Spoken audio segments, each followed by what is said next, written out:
Speaking of live, Hey, middle-aged gamers! I apologize for my fan in the background. You're going to hear very minimally from me today.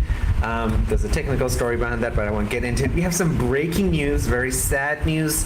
So I'm not going to talk anymore. Adam, what happened when we woke up here in Taiwan? okay, so yeah, I'm sorry we were starting a little bit late because I had to scramble to get all this stuff together. So that's on me, and I apologize for that. But Annapurna Interactive, everybody left. Everybody, all 25 members of the staff. So what happened was they were in negotiations with Annapurna Studios, who is their parent company. And the idea was that they were going to spin off into their own independent entity. They were going to become, Annapurna Interactive was going to become its own thing.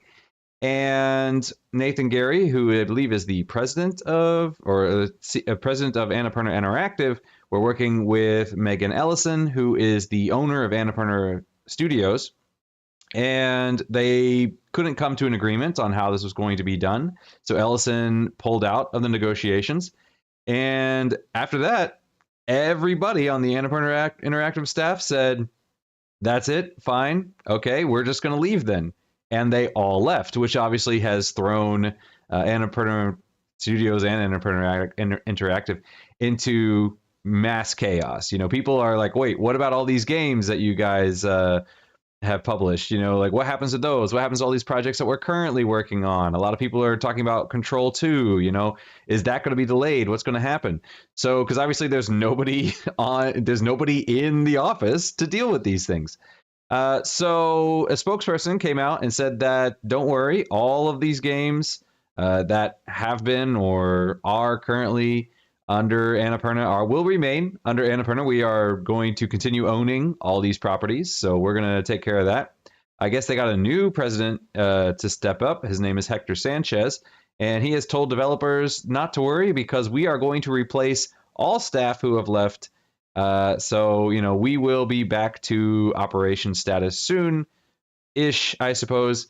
Because, yeah, I mean, there's just a lot of confusion behind that because, you know, it's one thing to say lay off some people. You know, it's that whole ship of Theseus thing, right? Am I pronouncing that right? Where, you know, the guy sets sail and over the course of his journey, he's replacing planks of his ship. And when he, you know, when he returns home, every plank has been replaced. Is it the same ship that left or is it a different ship at this point? This isn't that situation. This is you leave and then you get there, you sink the first ship, you get an entirely second ship, and then you come back and you rebuild it from scratch, and then you say like, okay, is that the same ship? You know, like there's nobody there to kind of mentor new people and you know, show them like, well, this is how this works or this is how this is done. So yeah, I'm sure it's going to be quite the headache to get this going again and seeing people trying to figure out, you know, what was the guy who replaced me doing, because I don't have anybody telling me, you know, what's on this computer. So expect some growing pains there for a while. Yeah, we'll see how long it takes for them to get back on their feet. But Annapurna Studio is still running, obviously. So I don't know, maybe they have some people that were in communication with the Annapurna Interactive staff that can kind of help that a bit. I'm not quite sure. This is all very new to me. I'm kind of scrambling to get get my head around it myself. What do you guys think? It really feels like some kind of poker gamble. Like okay, negotiation is not going the way we want. Okay, let's all leave. And then when you are in deep, you know, the rest, right? Then you will have no choice but to call us back and accept our terms. And on the other side, say. You think I'm gonna play by rule? No. You left, okay, fair enough. I'm gonna replace you all, and now I can feel that there's 25 people who left that job and say, maybe the gamble didn't pay off, and now we are jobless without any benefit of, you know, getting fired from a job or something like this. It really feels this way. I hope they planned their move before that, because otherwise, that's a very, very sad story for all of these people. I don't know. We'll see how it plays out, but I'll fill you guys in, which I did not realize. When I saw the story and Adam mentioned, I'm like, Megan Ellison, what does that sound? I'm like, Larry Ellison. I'm like, oh my God, she's Larry Ellison's daughter, right? The third richest person in the world. You know, Larry Ellison's current fortune at $191 billion. So, and not to mention, she's a famous movie director. She directed 𝙎𝙪𝙥𝙦. She directed Phantom Threads and Hollywood Hustle. I already forgot the name of that. I don't watch movies anymore. American Hustle, that's what it's called. But super famous. Like, this seems like a strange move, because in the articles I read, because I was looking at the story, I'm like, yes, we have to talk about this today. And it was like they were negotiating something, and to me it makes it seem like were they negotiating a union? Because I tried to find articles, I couldn't figure out, unless maybe you guys heard of it, like what were they negotiating. And to me it seems like it's either they were negotiating forming like a workers union or something. Number two could be that you know, they were negotiating a general pay raise, you know, to account for inflation and other factors, which is what a lot of people want these days. You know, like, hey, prices have gone up around the world, food is more expensive, we need more money. And maybe that failed, and so they're like, yeah. But I was telling Adam about this, like, to me this sounds like what happened with Humble Bundle Games, right, where Humble Bundle Games shut down, right? There's still Humble Bundle, the company, or the Humble company still exists, but the gaming division is gone. And with that is a similar situation where all the places that were working with Humble Games now have nowhere to go, right? Like Coral Island, the game I'm absolutely loving, they don't have a way to publish a Nintendo version of Coral Island, which is what I kickstarted 3 years ago, because you need a publisher to interact with Nintendo. You can't do it on your own. You don't have the money or the financial resources or the know-how. I don't know what it is. And I think there were issues with PlayStation as well, like without Humble Bundle between the developer and PlayStation, now there's an issue with updating the game on PlayStation. So to me, like, Annapurna this is not going to be a small issue. Like, they're like, yeah, it's going to run normal. I don't think it's going to run normal. I think you're going to see games come out and say, hey, we're sorry, we don't have any way to update our PlayStation game. In the case of Stray or something, or hey, we're working on Stray 2, but it's not going to happen anymore, or we're going to delay it 6 months until Annapurna Interactive is up and running again. I don't know. It feels weird. I think it feels like unless Annapurna Interactive was losing money, and that's entirely possible given the economics of game development these days, it doesn't make sense to fire people unless they were making totally unreasonable demands. Yeah, what it looks like, what Bloomberg reported was that they were actually in negotiations to create a spin-off. So they were going to basically become independent of Annapurna Studios. So Annapurna Interactive was going to become its own thing and be independent. But yeah, I guess they didn't find a way to agree to do that. They were just like, nope, we, you know, maybe Annapurna Studios wanted to maintain some level of control, or we don't know what the issue was, but it does seem like it was the Annapurna Studios, the parent company's side, that backed out first. And so, yeah, maybe the staff at Annapurna Interactive was saying, hey, you know what? We were planning on leaving you anyway. That was the idea. We wanted to become independent. You're not going to let us become independent, so we're going to just become independent and just not take any of our stuff with us. We're just going to take the people. So who knows? Maybe they're planning on starting a new company with the same staff. But yeah, but they lose all those IPs. So yeah, it'll be interesting to see where this goes, for sure. Totally agree. Antoine, what is happening on your side of the world? All right, so today I chose to talk about Borderlands movie because it's coming out of cinema this week. And as you know, it has been extremely criticized as the worst gaming adaptation on the big screen. It has costed about 110 to 120 million to make, and it only came back with a 30 million receipt in cinema, which is a catastrophe and extremely bad for the industry and this kind of adaptation. So I'm gonna do a very short critique of it. First of all, I want to say that before, like talking about it, I watched a lot of reviews of these critics. Just for you to know, on Rotten Tomatoes, it's at 10%. So it's really, really not fresh. And it seems like there's people just riding a wave of going with the public consensus that this movie is the worst ever. So let me put it right away, right here, in front of you. That's not true. Absolutely not. And you can argue with me, I'll be very happy to do it with you. But if you critique this movie without playing the game, which is my feeling on a lot of these critics out there, if you're just criticizing the movie on itself, yes, it's a terrible movie, right? But you need to have played the game first. Even if you play the game, yes, okay, calm down. That's not a movie of the century. It's not even a good movie.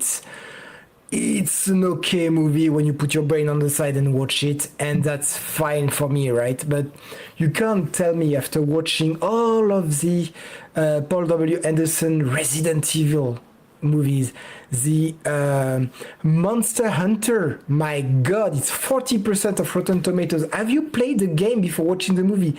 It has nothing to do with the game. It's, for me, one of the worst ever. And you still put Borderlands under that. Oh, there's a problem there. Because Borderlands, there's big troubles on the actors. On Tiny Tina, more like Jamie Lee Curtis as Dr. Tannis. She has no idea what she's doing in this movie. She's cruising through this movie like, what am I doing here? Basically, that's what's happening.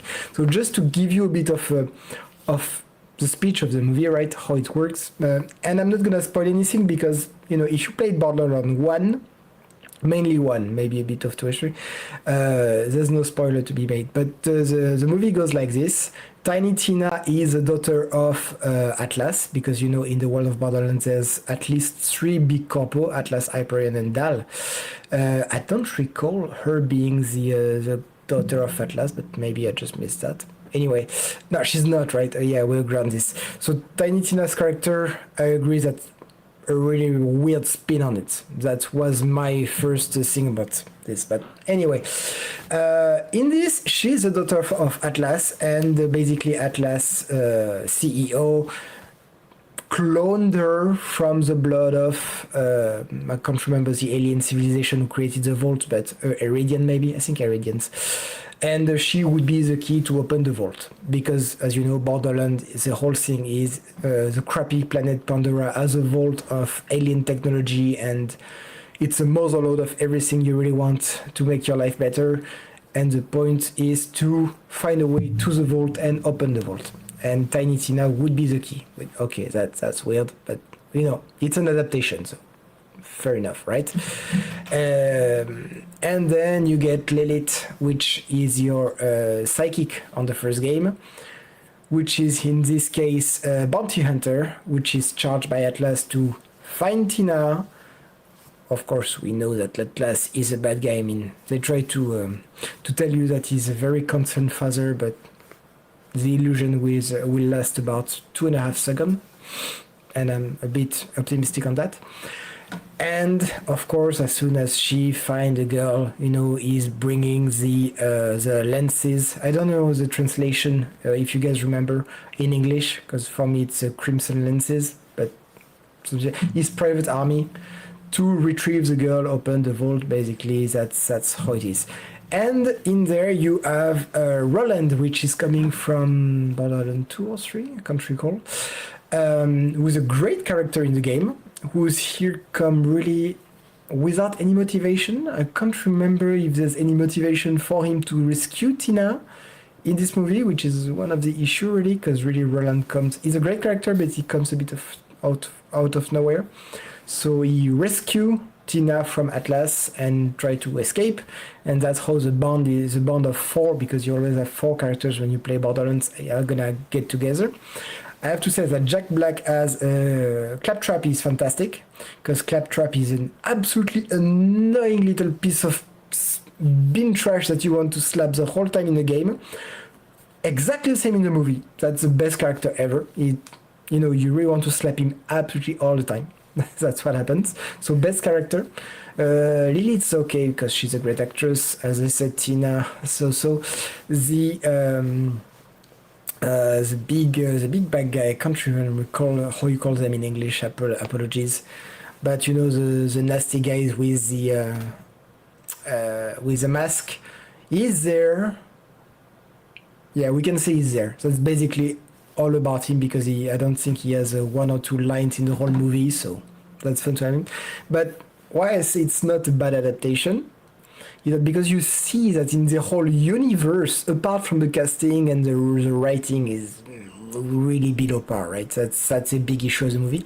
But everything around it is really well transcribed.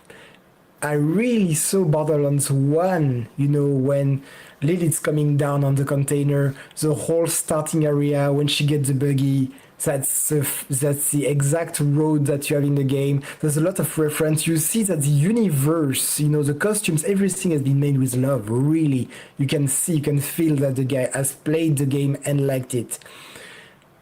There's really a problem on the writing of the script, and I agree with you, and maybe a bit on the cast. Jamie Lee Curtis again. I just can't get over that. But honestly, it's not a bad movie. And please argue with me. Tell me why. What's really so wrong with this movie that it has to be classified under Monster Hunter or the latest Resident Evil movie saga, or even the latest Return to Raccoon City, which was absolutely horrendous, that it was hard for me to stay in the cinema. Tell me, does it really deserve this hate? Because right now I just feel there's a big hate. Everybody is riding on the wave of let's hate Borderlands because it's fun. Like social media wave, cancel generation, stuff like this. And it's really not fair for this movie for me. I really don't find it fair. So yeah, if you guys, I don't think you guys have played Borderlands or watched the movie or both. Did you have any opinion on this? I have not seen the movie. I played Borderlands 2. I have not played the first one. I played Tiny Tina's Wonderland, which has nothing to do with the course of the movies. From what I've heard and seen in spoilers, I think the biggest issue is it felt like the game was not made by people who played the games, but rather made by people who heard an elevator pitch for the games. And so you have a lot of the same characters in name, but the story is completely different. Their relationships to each other are completely different. Yeah. So yeah, from what I've heard, it sounded like basically somebody got an elevator pitch and they're like, oh yeah, so there's this guy rolling and there's this funny little girl, Tiny Tina, and blah, blah, blah, blah, blah. Got that, went and watched a trailer of what it should look like, and then was like, okay, put those together about what they had in their imagination, what Borderlands is, based on, the humor they saw in the trailer and the elevator pitch description of the story they got.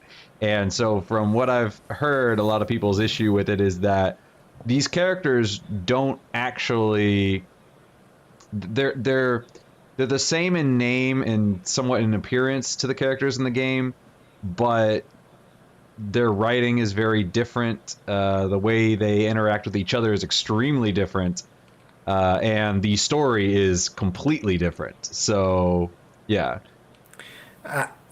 So I agree 100% with you. It feels like this movie has been made with two people, one taking care of the visual and the recreation of the world, and one who wrote the story. And the one who wrote the story really made a crappy job at that.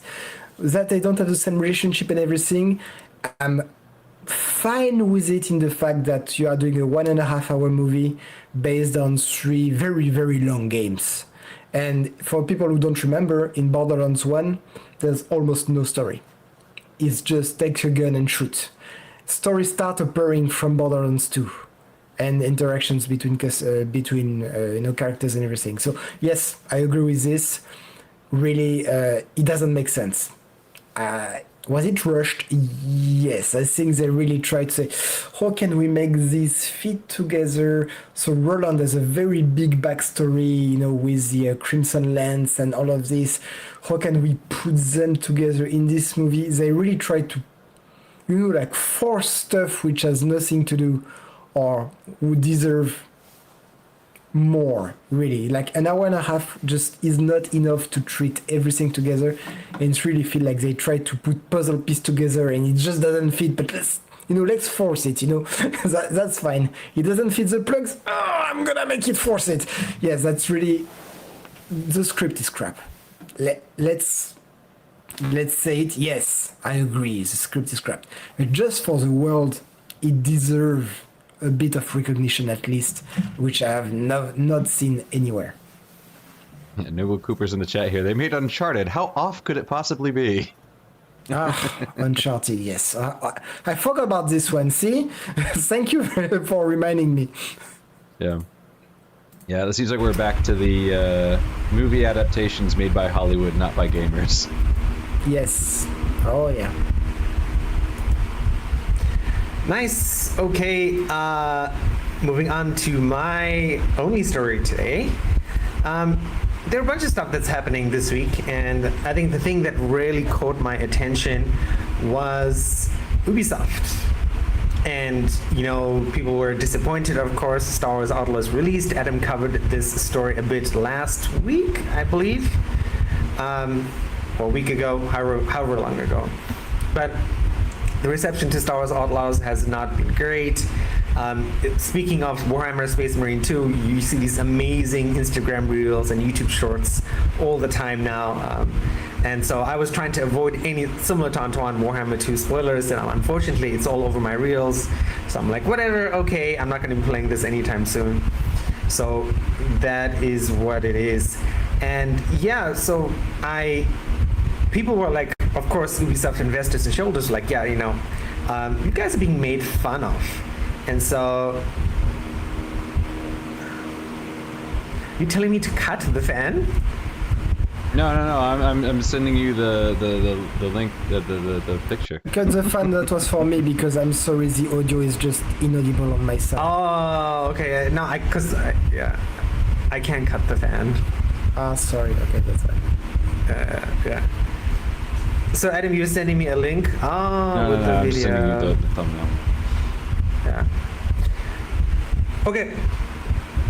So as I was saying before, Antoine sent a message that interrupted my train of thought. Oh, damn it. Okay, I'm gonna start this over again.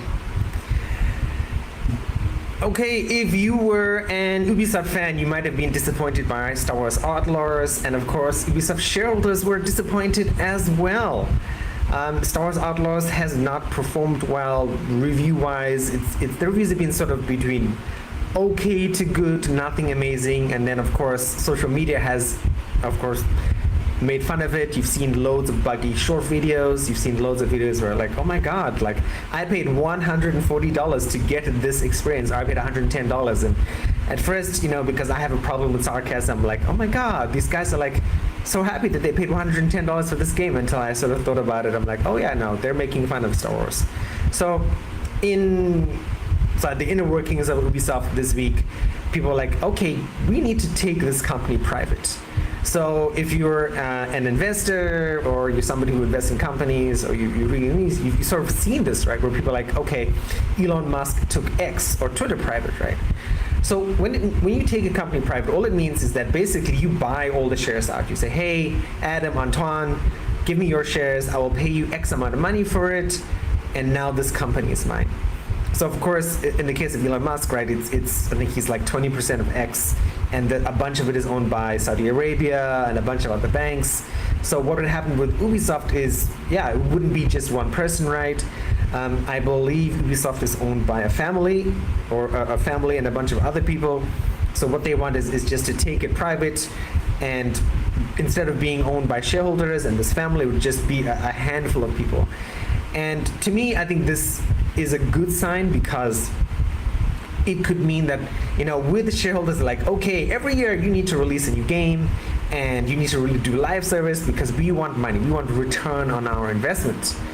So with it being private, maybe we could go back to it being every 2 years or every 3 years, we could have an Assassin's Creed game.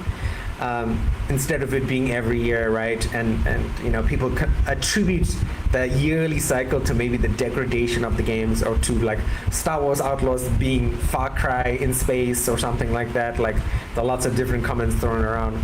So it could be a return to say, hey, we want to make quality games. And making games is a long-term income play, right? It's not about every year generating money. It's going to be about, hey, we make this game and we're going to support it. We're going to make DLCs. We're going to make extra content. We're going to make a Far Cry Blood Dragon, right? Like that game was universally loved. Instead of being like, okay, we're making Assassin's Creed, we're making Far Cry 1, 2, 3, 4, 5, 6, 7. We're making this live service game, we're making that live service game. X-Defined, right? X-Defined, I'm very sure is going to crash and burn very soon. So private could be very, very good. It also could be just more of the same, right? If these investors are like, okay, now we're private, now we only want to make these kinds of games. And as Adam mentioned last time, Star Wars Outlaws was a bit too quote-unquote woke, which I disagree with. I think we need more women characters in games, less dudes. I'm sorry, we've had 41 years of dudes since I've been playing games since the 80s. We don't need more guys in games. So that is it. Let me know what you think down in the comments. Do you think Ubisoft should go private? Do you think private will change anything at all? If not, I'd like to know. And now I will cut the fan on John.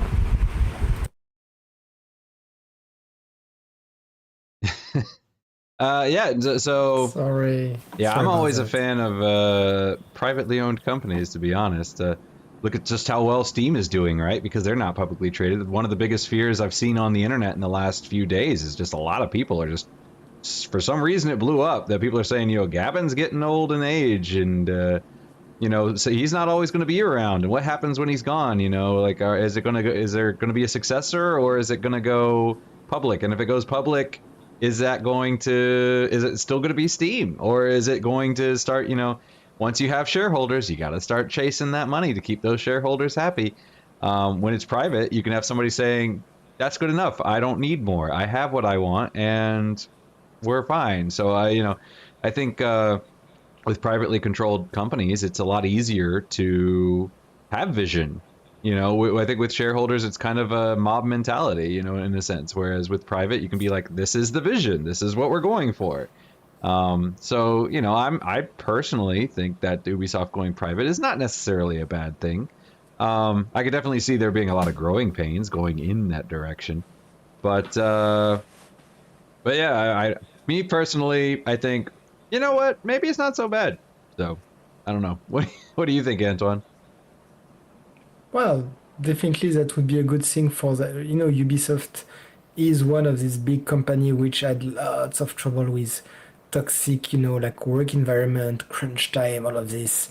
And as you said, it's really driven by the fact that, you know, you need to release an Assassin's Creed every year, and you need to be completely unreasonable with your project timeline. And if you are private, you can say, as you said, Korean, take your time, make a quality game. And that's like, and players, you know, like us would be, yes, please take your time, make a quality game. We don't like fast food game every year. That's just you know, like just forgettable games. And we don't like forgettable games. Each new game, it's quite expensive right away.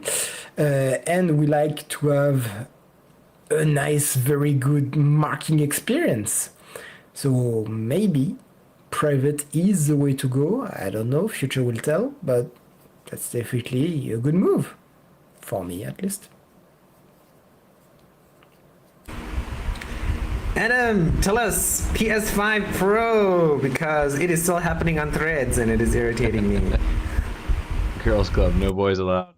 Yeah, that's what a lot of people were kind of complaining about with Noble Cooper left a comment here. That's kind of what Korean is talking about, where a lot of people are saying like, oh, you know, they're going woke and whatnot. I think everybody should be represented. I think we just need more games, but that's a different conversation. So we're going into PS Pro time now. So PS Pro was released, well, it was revealed. It was not released. It is not going to be released for some time yet, but it was revealed by Mark Cerny, who I apparently was calling Mark Kearney, and I was wrong, but now I know how to pronounce it correctly. So thank God for that. Anyway, he came out and he said that, you know, we've been doing the research. We've been looking at how PlayStation players play, and we have discovered that roughly 3/4 of the time, or a little bit over maybe, players are choosing performance over fidelity. So when we wanted to build the PlayStation 5 Pro, that's what we had in mind. You know, we were looking at, do players want the crisper graphics, or do the players want the smoother frame rate? And that was going to guide our decisions in how we designed the PS5 Pro. And it looks like 3/4 of the time, people are choosing that performance mode. So they said, that's the direction that we're going to go in. So they have upgraded the original base PS3 using what they call the Big Three, which is supposedly able to nearly double the power over the base PS5. And the Big Three are an upgraded GPU, advanced ray tracing, and AI-driven upscaling. So in terms of the GPU, they have added 67% more compute units to it. So it's, you know, able to compute quite a bit more. It's also, the RAM is 28% faster, and the result should be roughly up to 45% faster rendering. So, you know, you're able to get stuff out about 45% faster. They've also done some, they've streamlined ray tracing. So now they have what they call advanced ray tracing. So that should supposedly double or up to triple the speeds of the PS5. They didn't really go into how they did that, but that's what they're saying, is that double is kind of what they're getting most of the time, but in certain games, you might even be able to get up to triple. And then the third one is AI-driven upscaling. So what they did for this is they actually created custom hardware for machine learning specifically for this, and then they gave that an AI library that they call the PlayStation Spectral Super Resolution, or PSSR. And so what will happen is the AI will look at a what do we call it? A frame, and it'll say, okay, we're going to blow up this frame. Well, obviously, when we do that, you know, we're going to have extra pixels in places. So I'm going to look at this picture, and looking at previous games, I'm using my machine learning. I'm going to predict what would have been in that pixel had this been a higher resolution image. And so, because this is not done in the graphics part, it doesn't, you know, pull out of the, you know, it's able to process this thing on its own. So because of that, it's able to upscale things predictably. So if you're thinking, well, that's not actually the picture, you're right, it's not. But that's what AI-driven upscaling is, and a lot of people use it. So it should be fine. And it's also getting a PS5 Pro game boost for certain games. This should stabilize or improve the performance of supported PS4 or PS5 games. So, you know, games that have this will be able to, you're going to get enhanced image quality on some PS4 games. And they're going to, and this will apply to more than 8,500 backwards compatible PS4 games. So if you're playing some of these older games, you're going to get an enhanced image quality, probably some of that from that AI upscaling. And yeah, so you're going to be able to run your PS4 games even smoother than they are on the PS5, which is even smoother than the PS5 Pro, or the PS4 Pro, which is even smoother than the PS4. So they're going to be running really, really well. Other than that, it's also going to support Wi-Fi 7.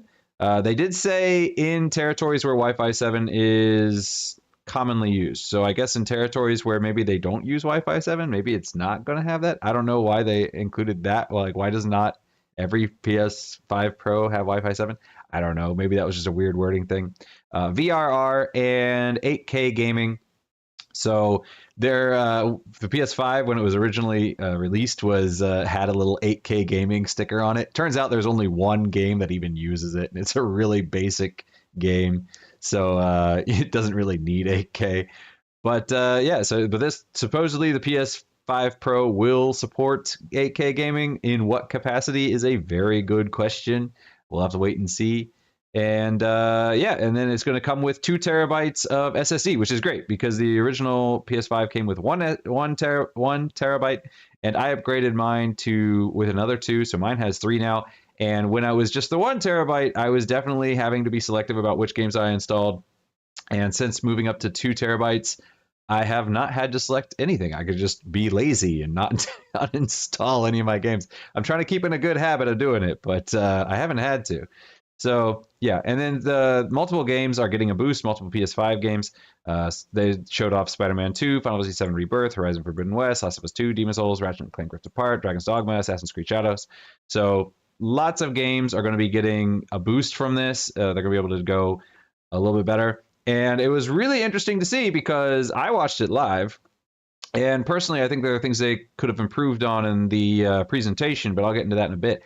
But prior to it going live, looking at the chat, everyone was like, yeah, PS5, let's go. You know, everyone's super excited. Everyone's pumped.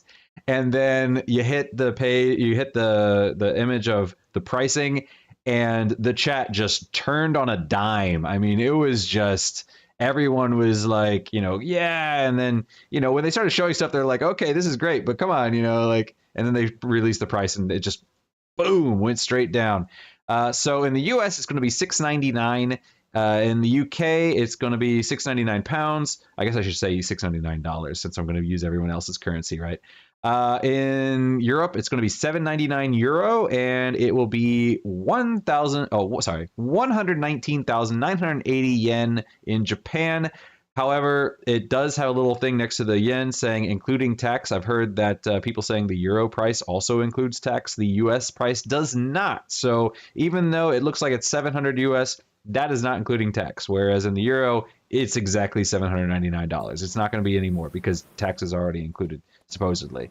So there is a big discrepancy between the price in the US and the price in Europe and Japan. But part of that is made up by tax. Not all of it. It still is cheaper in the US, which is an odd choice. But yeah. Also, it doesn't come with a vertical stand like the current PS4 iteration when they did the kind of redo, the redux, I guess you could call it, of the PS5. They stopped including a stand, which I think is an odd choice because it's just a piece of plastic. I mean, how expensive could that possibly be? That's nickel and diming right there. It also is a diskless system. So like the new iteration of the PS5, where it is a diskless thing, but you can add on the disk drive. It's the same thing, and you can use the same disk drive. So the same disk drive that works with the current iteration of the PS5 will work with the PS5 Pro. Same with the vertical stand. It looks like the dimensions of the PS5 Pro are identical to the PS5. So the only real difference are those little fins on the outside that you're going to notice. Everything on the inside obviously is a little bit different, but the outside is basically the same. So this is going to launch on November 7th. If you want to pre-order it, you can pre-order it starting September 26th at direct.playstation.com or participating retailers in territories where direct.playstation.com is not available.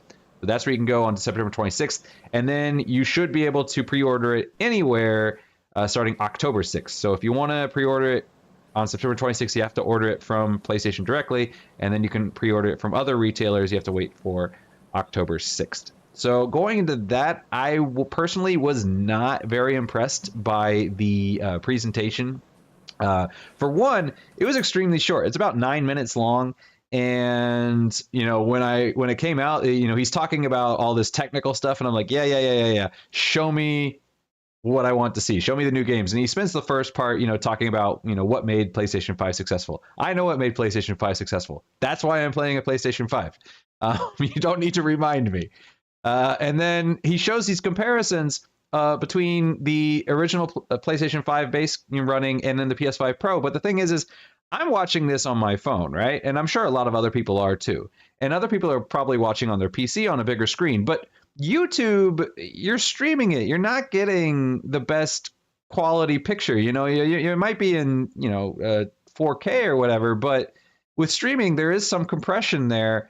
So playing these two videos side by side, it's like, okay, look how much crisper it is. Well, I can't tell because the YouTube compression has just undone all the work that you catered to this. So I thought that was an odd choice that they were just showing it like that.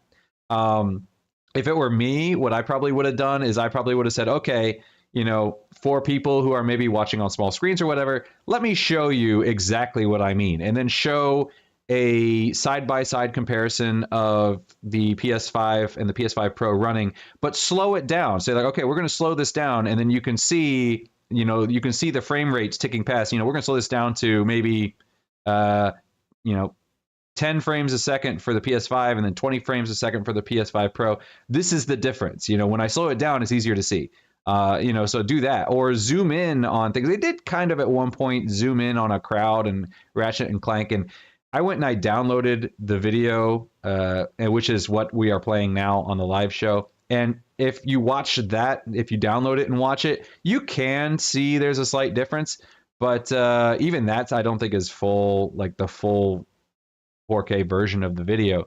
So you can see a difference, but I would have found maybe a better way to present it, because the way that they showed it, especially if people are like watching on their phones or whatever, if they're on the bus or at work, they're not going to be able to see that. And so it's like, you almost showed me nothing here.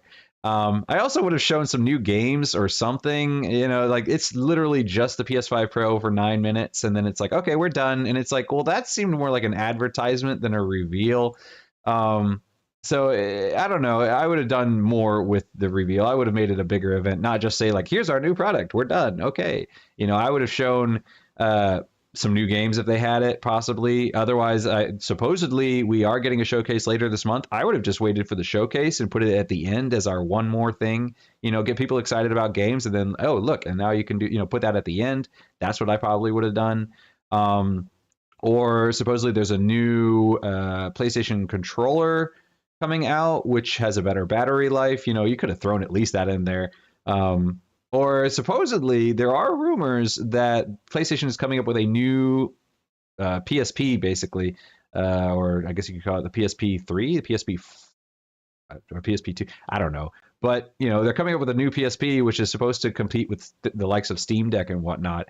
And supposedly, the rumor is that this is basically a PlayStation 4 portable, and it will play all PlayStation 4 games natively, and maybe a few select PS5 games. I don't know if that just means PS5 games that are cross-platform or not. But supposedly that is in the works. If they had revealed that as well, I probably would have been much happier with the presentation, especially because everything that the PS5 Pro was revealed was basically just, hey, all those rumors you've been hearing? Every one of them is exactly true. That's it. Nothing new. So it's kind of like, you just kind of confirmed the rumors. You didn't really show me anything amazing to blow me away. So something like that would have been surprising. I know it's harder to do, with leaks and stuff like that. So I get that could be harder to do. But I personally was a little bit disappointed in the show. I thought it was a bit lackluster. And I am not convinced to buy a PS5 Pro by any means. My PS5 is going to run just fine. But what do you guys think? Not just, you in the crowd, but Korean and Antoine as well. What do you guys think here? I'm gonna start first. I can't blame them for the price, simply because there's always been an industry practice to sell the hardware, so the console, at a loss. So even at this price, it's likely a loss for Sony, and they always make their money on the games. But again, if we are, I'm French, so I'm gonna take the euro price, €800 plus add on the 60 for the disc and the plastic stand. That's nearly 1,300 Canadian dollars. Can have a pretty decent PC. Okay, you're not gonna play Cyberpunk on Ultra on a PC, but you open the door to Steam, you open the door to PC Game Pass, you open the door to mods, you open the door to a lot of things that the PS does not have. So to exchange all of this for graphics, and okay, I haven't played on the PS5 and everything, but for me, you have the 1Ks and 4Ks and 8K, and there's so many pixels. At some point, do you, me with my glasses that I don't see very well, do you even see really the upgrade? Does the upgrade really cost 800 euros? Like, if it's just for a minor upgrade like this, anyway, I haven't been a PlayStation fan or like a console fan, to be honest, because I used to love my PS1, but I haven't been a console fan since I got my PC. And at this price, become a PC gamer, that will be much better for you, because you can, you take a box which is completely upgradable, right? You buy a 1300 computer for the price of a PS5. Over the year, you change your GPU, you change your PS, you change everything in there, and then you can play a Cyberpunk at Ultra. I mean, your choice. It's just, I can understand why people are like, yeah, that's too expensive.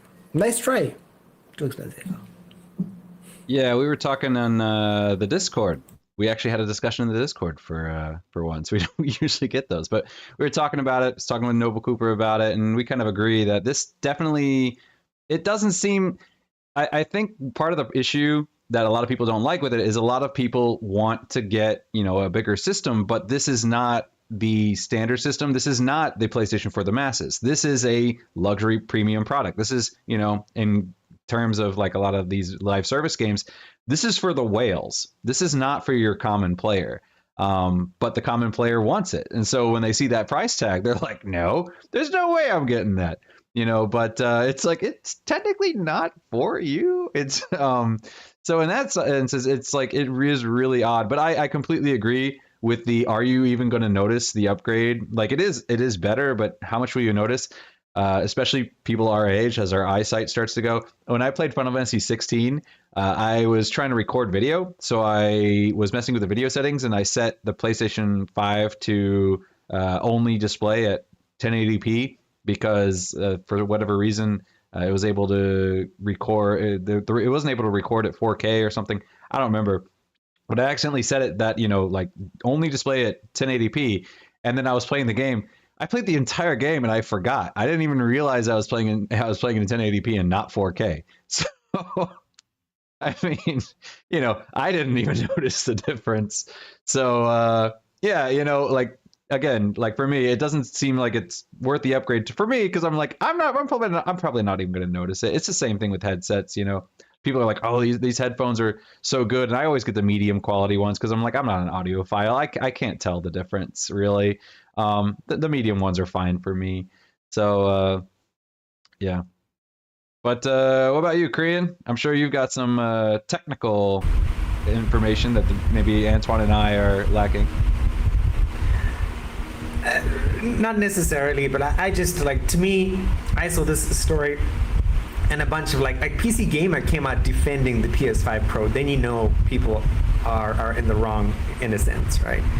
I mean, Timmy, that's what I've been doing on Threads. It's like people have been complaining about this price. I'm like, are you daft? Like, really?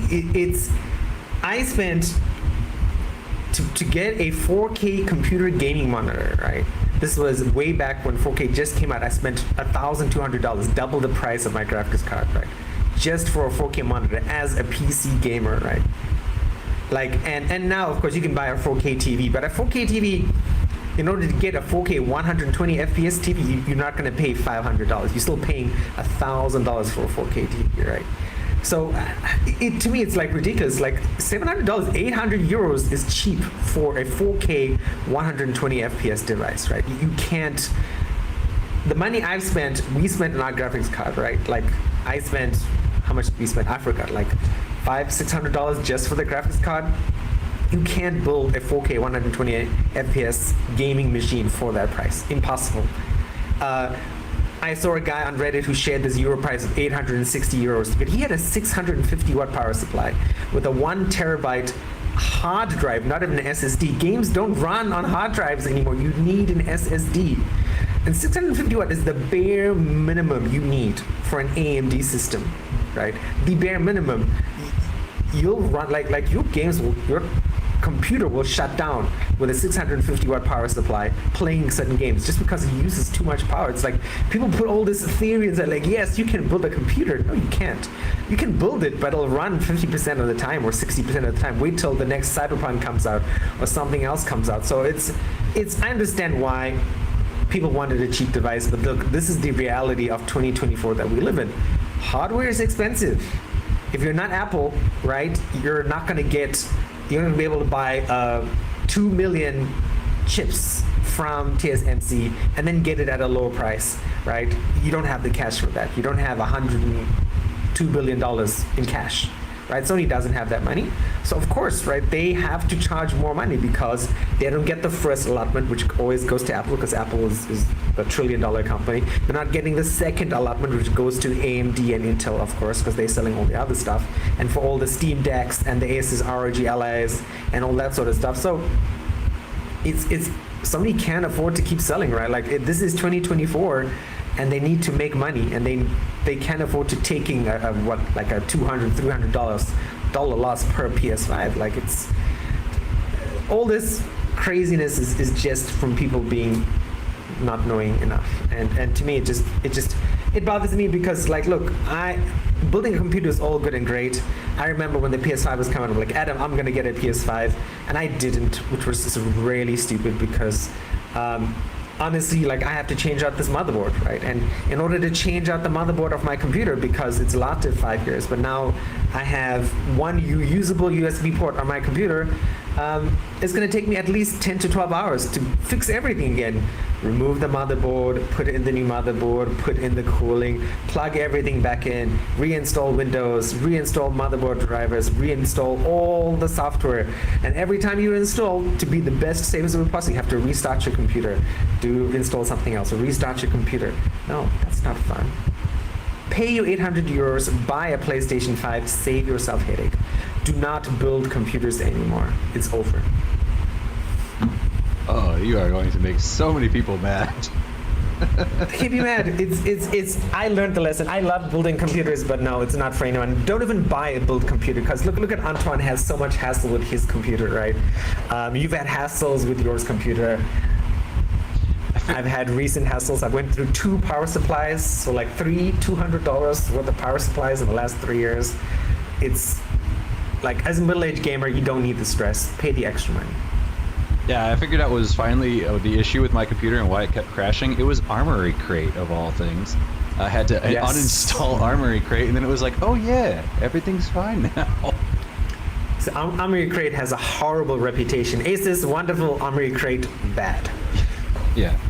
But yeah, we got Noble Cooper in the chat here, and he's like, get that PC talk away. We are not a people of reason. You know, like, we are driven by emotion.